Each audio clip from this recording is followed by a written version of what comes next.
Reshaping the transportation sector cannot be done just by the federal government or nonprofits. We have to partner with the private sector, nonprofit sector, and the federal government in order to reshape the transportation sector. This project is a project that was funded under the Department of Energy, and CT brought together a partnership to really develop an alternative fuels corridor and to deploy primarily CNG vehicles. CT's Center for Transportation and the Environment.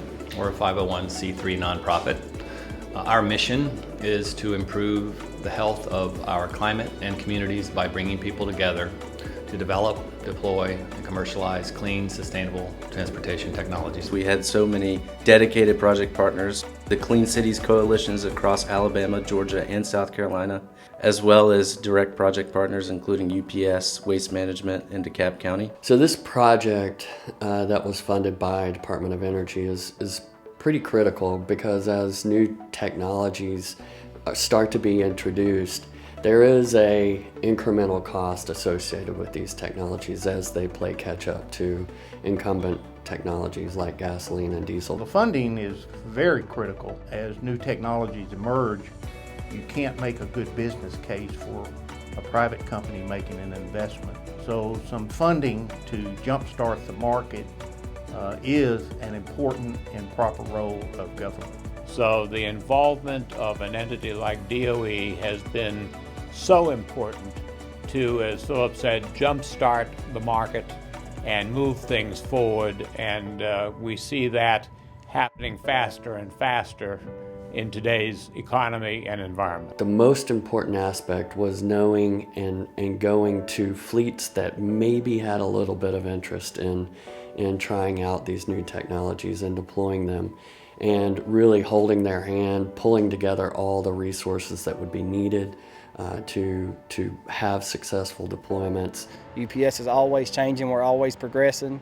We are one of the biggest companies in Montgomery, if not the biggest, that has natural gas vehicles. So it shows me that they are looking toward the future. I think it's more of a partnership than just saying, hey, the Department of Energy funds that. It's just more exciting.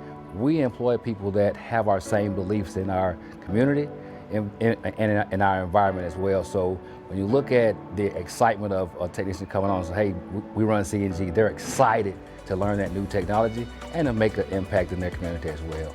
If you look at the industry and you look at the way CT manages our projects, you start with building prototypes and demonstrating them, and you have to demonstrate them in the market because you need to have a market pull. They need to see that they're better and that they work. There's different challenges you have to address, infrastructure-wise, operations-wise, planning-wise. Where we stand right now is on the precipice of saying, I'm ready to jump in with both feet.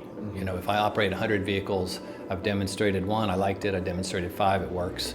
What's it going to be like for 25? You know, what's it going to be like to operate 50 where I've got a mixed fleet of different fueling sources for a mixed fleet, where I have different operation requirements for mixed fleets.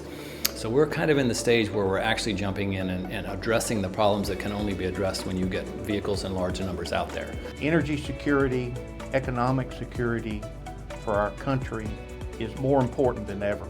The high oil prices hurts consumers, and these alternative fuels give a choice for consumer, and it diversifies our portfolio of fuels and make us less dependent on one source of fuel. When you think about going into the communities, these are the communities which these same drivers live, right? So it's not like we're going into communities that we don't live in. So our kids, the drivers' kids, we all want the best for our community and our environment.